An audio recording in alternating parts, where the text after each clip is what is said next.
آگے چلا جائے زوم ہو رہا ہے یار، زوم ہو خالی گزار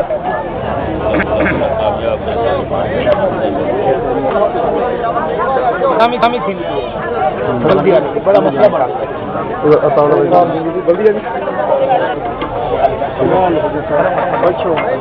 یہ جو مسجد کی بنیاد رکھ رہے ہیں اس مسجد کا نام انہوں نے کیا تجویز کیا ہے؟ الحمدللہ رب العالمین والصلاۃ والسلام علی سید الانبیاء والمرسلین۔ میں نے اس مسجد کا نام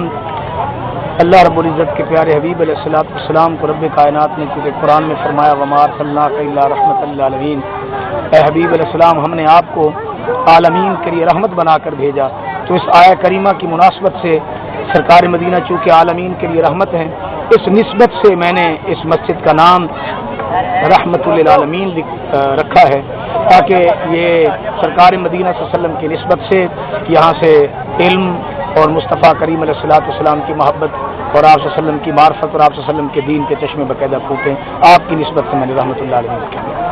ناظرین، جامع مسجد رحمت العالمین کا سگے بنیاد رکھا جا رہا ہے۔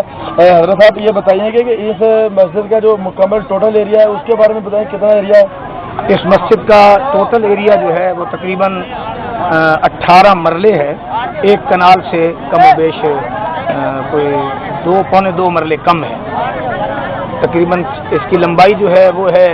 122 فٹ اور اس کی چوڑائی جو ہے وہ 40 فٹ ہے، تو اس مسجد جو تعمیر ہوگی اس کے حدود اربع ہوں گے 40 بائی 40۔ اچھا کے مطابق تو یہ مسجد تقریباً 6 ماہ میں انجینئر کے دیے ہوئے جو نقشہ ہے باقاعدہ یہ اس کا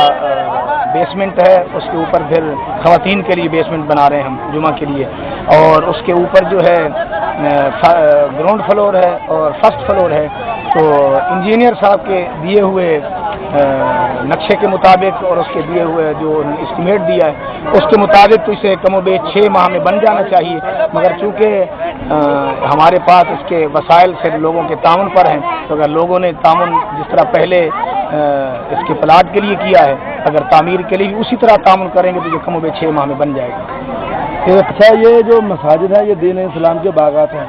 ٹھیک ہے نا؟ حضور صلی اللہ علیہ وسلم کے حضرت صاحب یہ بتائیے کہ اس مسجد میں جو زیر تعمیر ہے اس کے مکمل ہونے کے بعد یہاں پہ درس نظامی حفظ قرآن ناظرہ کی کلاسز کا اجرا ہوگا یا صرف حفظ اور ناظرہ کی کلاسز ہوں گی؟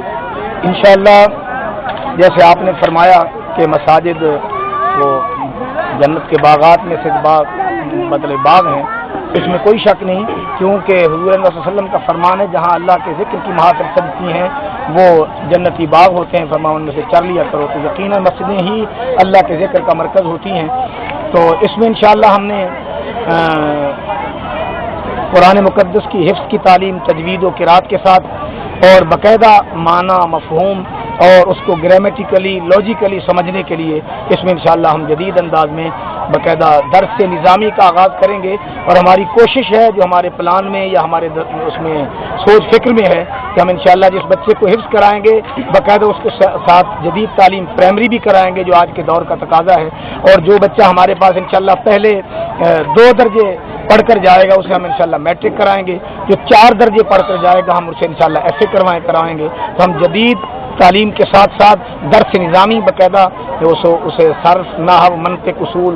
بدیع معانی انشاءاللہ باقاعدہ اسے تفسیر القرآن ترجمۃ القرآن اصول حدیث انشاءاللہ باقاعدہ مکمل طور پر ہمارا پروگرام ہے کہ درس نظامی تاکہ ہر مومن اور ہر مومن کا بچہ جدید و قدیم سے آراستہ ہو کر باقاعدہ ایک صحیح انداز میں دین کا میسج جو ہے مثبت پہلوؤں پر جدت اور قدامت کے ساتھ باقاعدہ کنوے کر سکتے۔ اچھا، یہ مسجد کی جگہ حاصل کرنے میں آپ کو کن کن مراحل سے گزرنا پڑا اگر ہماری رہنمائی کے لیے؟ ہاں، اس میں کوئی شک نہیں کہ یہاں جب ہم نے پلاٹ خریدا تو اس کے لیے ہمیں بڑی تگ و دو کرنی پڑی ہے، جن سے خریدا ہے ان کے پاس جانا پڑا ہے، ان کا بھی ہمارے ساتھ بہت بڑا تعاون ہے، ان کی طرف سے 5 مرلے اس میں ڈونیٹ ہوئے ہمیں،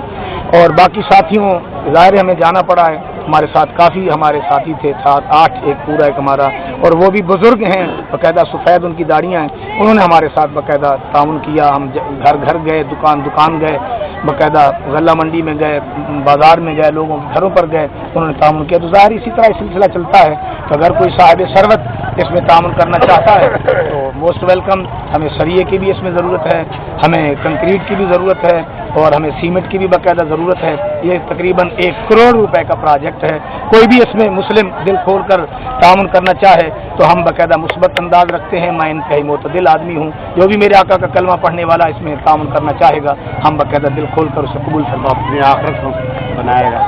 وہ اپنی آخرت کا سامان بنائے گا. بالکل بالکل. اچھا مفتی صاحب یہ بتائیے کہ آپ کا تعلق جو دنیا بھر کے علاقے سے ہے,